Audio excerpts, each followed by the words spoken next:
हे all, बच्चों की demand और जरूरत को देखते हुए मेरे पास कुछ स्पेयर वीडियोस थे जिससे हम लोगों ने बढ़िया सी प्लेलिस्ट बनाई है। I hope you all like it.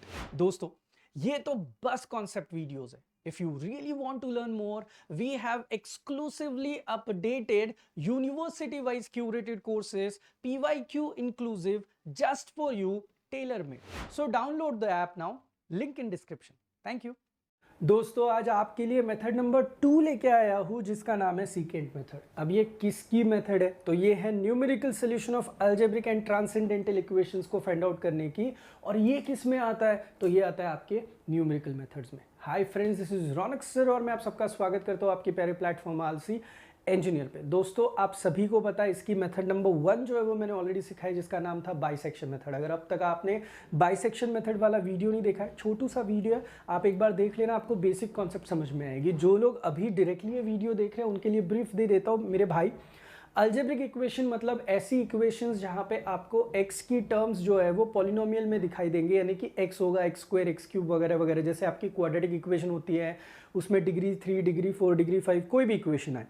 Transcendental equation मतलब ऐसी इक्वेशन जहाँ पे आपको logarithmic function, trigonometric functions, exponential functions involve दिखाई देंगे। उन इक्वेशंस को हम लोग ट्रांसेंडेंटल बोलते हैं।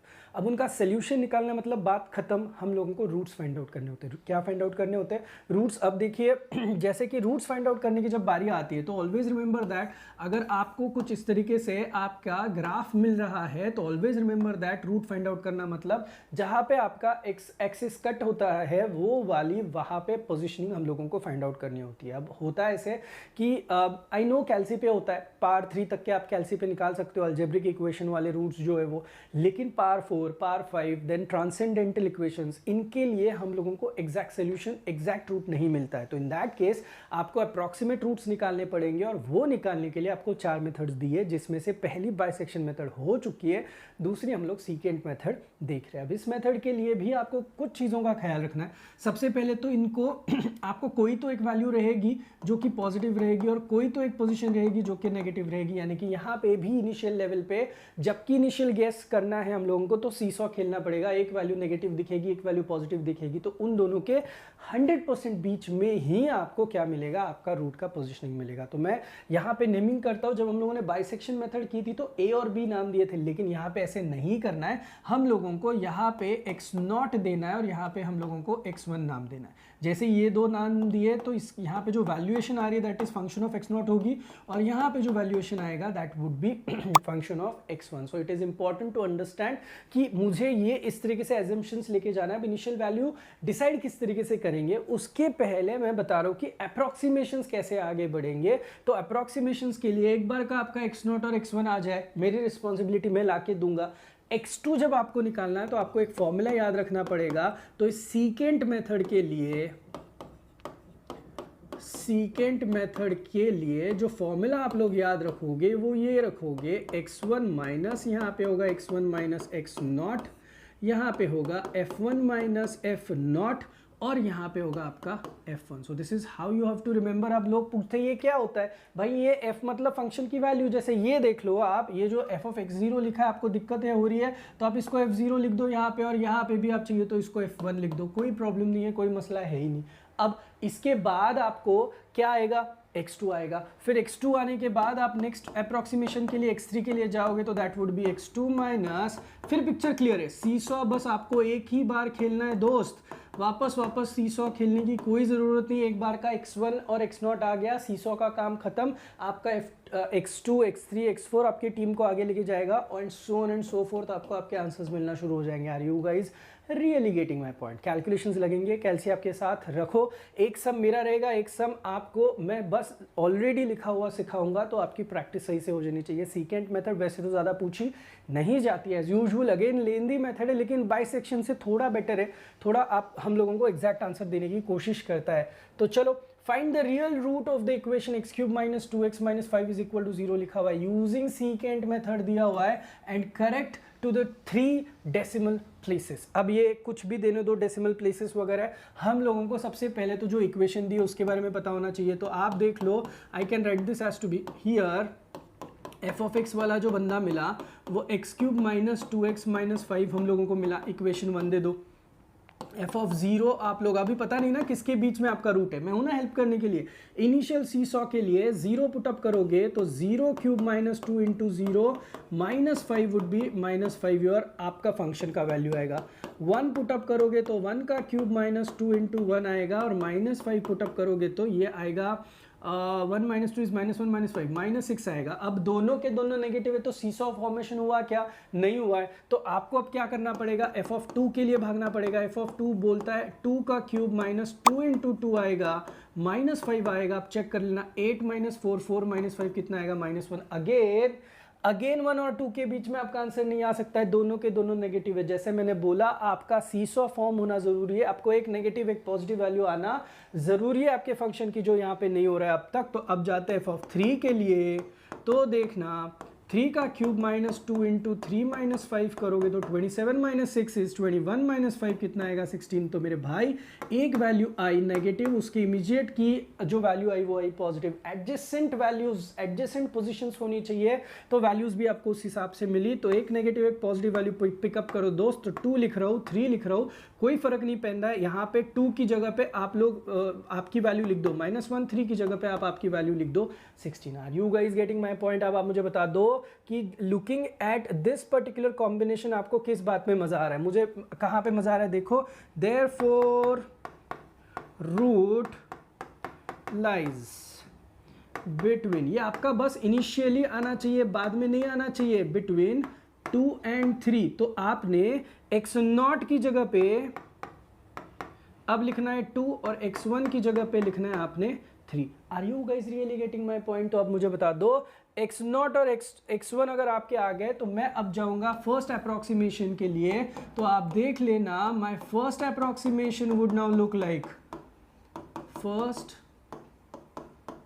अप्रोक्सीमेशन मुझे देगा, यानी कि किसके लिए जाऊंगा दोस्त, x2। फॉर्मूला याद है आपको, पहले मैं लिख लेता हूं, x1 minus x0 upon f1 minus f0, और यहाँ पे था आपका f1। Are you guys getting my point? अब देखो इतने तरीके से मैं इसको लिख रहा हूँ, ध्यान से देखना। x1 कितना है दोस्त, 3 माइनस यहाँ पे 3 माइनस x0 कितना है, 2 अपॉन नीचे देखना f1, यानी कि यहाँ पे आपका f1 यानी कि f ऑफ 3 होगा। तो f ऑफ 3 की वैल्यू देख लेना कितनी, आप समझ रहे हो ना। चाहिए तो मैं यहाँ पे आपको f1 का मतलब है x1 से रिलेटेड जो आपका फंक्शन आया है उसका वैल्यूएशन है, तो कितना है, 16 है। तो यहाँ पे आया आपका 16, और आप यहाँ पे माइनस ऑफ f0 की वैल्यू कितनी है, -1 लिख सकते हो, और साथ में यहाँ पे 16। एक काम कर लो ना, आपको दिक्कत आ ही रही है तो f0 2 पे कितनी वैल्यू आ रही है, -1 ले लो, और f1 की जगह पे आपको क्या करना पड़ेगा, 3 पे कौन सी वैल्यू आई थी हम लोगों की, 16। बस ये आपका रेडी हो गया ना। तो यहाँ पे वैल्यू पुटअप करने के लिए आई डोंट थिंक सो कि आपको कोई दिक्कत आएगी। अब आप मुझे बता दो,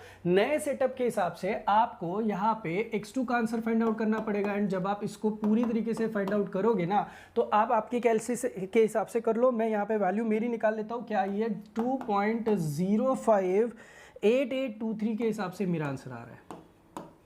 अब ये जो भी कुछ मेरा आंसर आ रहा है, मैं यहाँ पे इमीडिएटली उसका फंक्शन फाइंड आउट कर रहा हूँ। 2.058823 अगर मुझे यूज करना है मेरे फंक्शन में, तो है कौन सा फंक्शन, फंक्शन तो इधर है, तो यूज कर लेता हूँ 2.058823 का क्यूब माइनस 2 इंटू 2.058823, और साथ में आएगा -5। अब ये जब पूरी तरीके से कैलकुलेट होगा तो 2.058823 जो आंसर मुझे देगा, that answer would be nothing but आ रहा है -0.390799 390799। तो ये आ रहा है मेरा आंसर। अब मुझे बता दो, इतना सारा सेटअप होने के बाद सीसॉ का तो काम खत्म हो चुका है। अब मुझे बता दो, सेटअप के हिसाब से आगे जाओगे तो आपको किसकी किसकी जरूरत पड़ेगी। देखो, आपको x1 लगेगा जो आपके पास ऑलरेडी आपने लिया था, जो कि 3 है। उसका करस्पॉन्डिंग वैल्यू लगेगा आपको, जो कि कितना था मेरे दोस्त, f1 था, जो कि कितना है, 16 है। उसके बाद आपको x2 आपने अभी अभी निकाला 2.058823, अनफॉर्चुनेटली बहुत बड़ा है, तो आपको उस पे भी वैल्यू निकालना पड़ेगा जो कि फंक्शन का वैल्यू निकाल के रखा हुआ है, माइनस कितना है 0.39079। Are you guys getting my point? अब ये जैसा है, जो भी है, जिस भी हिसाब से है आपके पास अगर ये आया है तो आप अब जा सकते हो सेकेंड अप्रोक्सीमेशन के लिए। तो देखो सेकेंड अप्रोक्सीमेशन अब मुझे दिखाई देता है, सेकेंड अप्रोक्सीमेशन मुझे दिखाई देगा। पहले तो आप मुझे फॉर्मूला बता दो। सेकेंड अप्रोक्सीमेशन में जाना है हम लोगों को किसके लिए भाई? x3 के लिए। तो बताओगे x3 इज इक्वल टू क्या दिखाई देगा? x2 माइनस, यहाँ पे होगा x2 माइनस x1, करेक्ट है। इसी के साथ साथ यहाँ पे होगा f2 माइनस f1 और यहाँ पे होगा आपका f2 एज इट इज। तो ये सारी वैल्यूज अब मैं खटाखट सब्स्टिट्यूट करूंगा and I will get my answer. तो देखो अभी वैल्यू सब्स्टिट्यूशन शुरू करते हैं हम लोग। x3 is equal to, come on, क्या है पहली वैल्यू? x2 2.058823, 2.058823 माइनस, अब देखो यहाँ पे भी क्या है 2.058823 माइनस 3 हो जाएगा ना, 2.058823 माइनस 3 हो जाएगा, डिवाइडेड बाय आपके फंक्शन का f2 का वैल्यू आ रहा है माइनस 0.390799,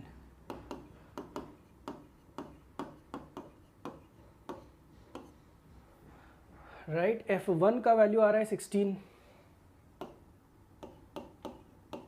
और यहाँ पे आएगा माइनस 0.390799।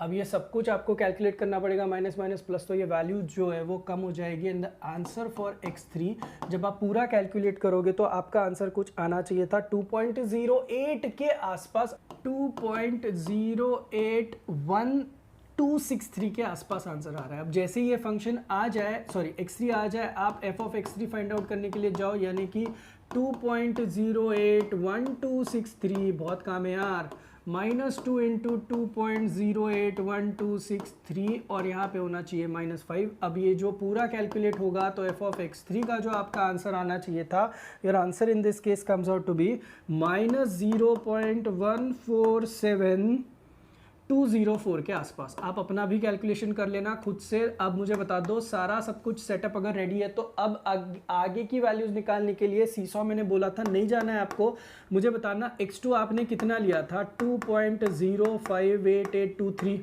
है ना, उसका करस्पॉन्डिंग f2 जो आया था वो वैल्यू कितना है भाई? f2 का वैल्यू आया था -0.390799, करेक्ट है। अब मुझे बता दो आपका जो नया अभी x3 आया है उसका वैल्यू कितना आया हुआ है? x3 का वैल्यू आया हुआ है 2.081263 और करस्पॉन्डिंग f3 जो है वो भी आ चुका है, दैट इज -0.147204। अब जो भी कुछ आए, आपको पता है इसके बाद के अप्रोक्सीमेशन के लिए जाना है, तो आपको थर्ड अप्रोक्सीमेशन के लिए जाना है। तो दैट गिव्स मी, देखो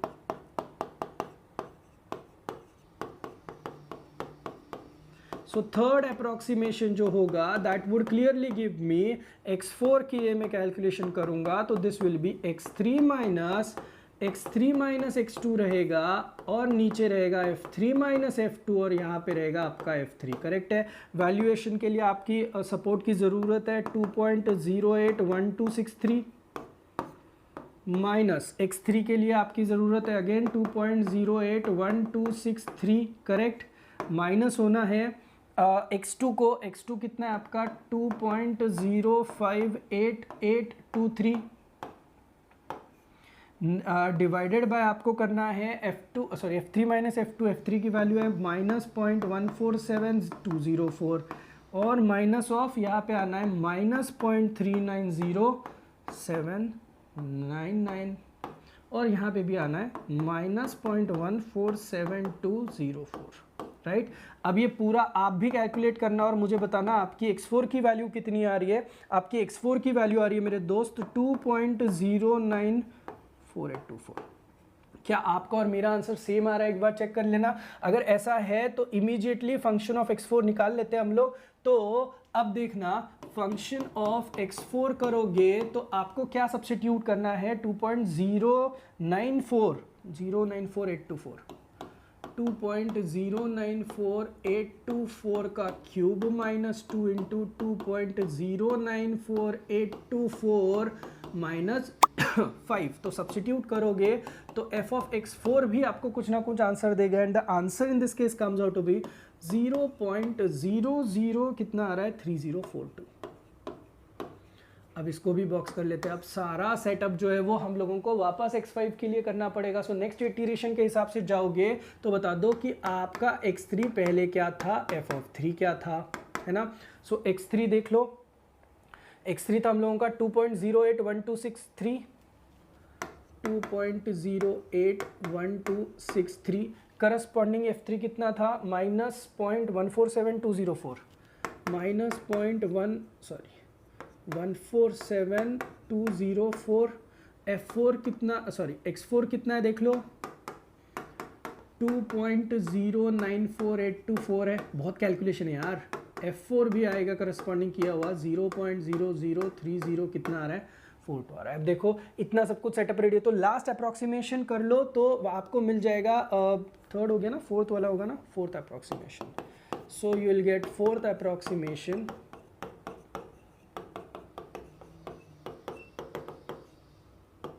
जहाँ पे x5 के लिए कैलकुलेशन होगा x4 minus x3 upon f4 minus f3 और यहाँ पे होगा आपका f4। करेक्ट है। अब सब सेटअप में रेडी है, वैल्यू सब्स्टिट्यूशन के लिए मैं भी रेडी हूँ।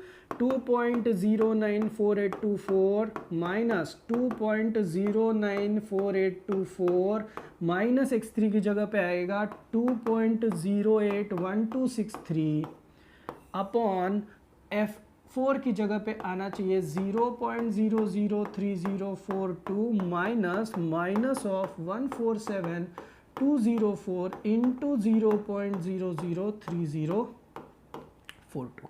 अब ये पूरा कैलकुलेशन हो जाएगा और आपको x5 का अप्रॉक्सीमेट आंसर मिलेगा, दैट इज 2.0945 के आसपास आपको कुछ आपका आंसर मिल जाएगा 49।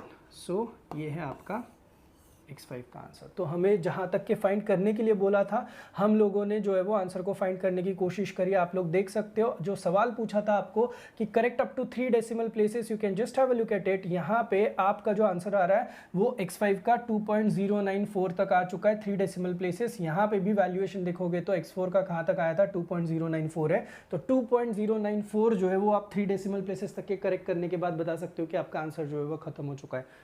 खुश, आपको पता चला है बहुत सारे कैलकुलेशंस है, कैलसी ज़रूरी है और ना ये डेसिमल पॉइंट का खेल है ना, तो जितने हो सके उतने पॉइंट्स लो। मेरे हिसाब से 5 पॉइंट तो आपको डेसिमल के आगे तो आपको लेने पड़ेंगे और फिर जाके आपको डेसिमल पॉइंट के आगे 5 डिजिट लेने पड़ेंगे, फिर जाके काम करना पड़ेगा। सीकेंट मेथड जैसे मैंने बोला था मेथड काफ़ी ईजी है, बस आपको स्टैंडर्ड वर्जन जो बाइसेक्शन को आप बेस पकड़ लो, तो बाइसेक्शन से सीकेंट में आने के बाद जो 2 चेंजेस मिलते हैं जैसे कि ए और बी नहीं है और सीसो बस एक बार है, बस इनको याद रखो तो आपके सारे कैलकुलेशन जो है वो सही से हो जाएंगे। End of course the standard formula जो कि आपको इंटरमीडिएट वैल्यूज निकालने के लिए सपोर्ट करते हैं। तो चलिए मिलते हैं अब नेक्स्ट मेथड के लिए, तब तक के लिए थैंक यू सो मच।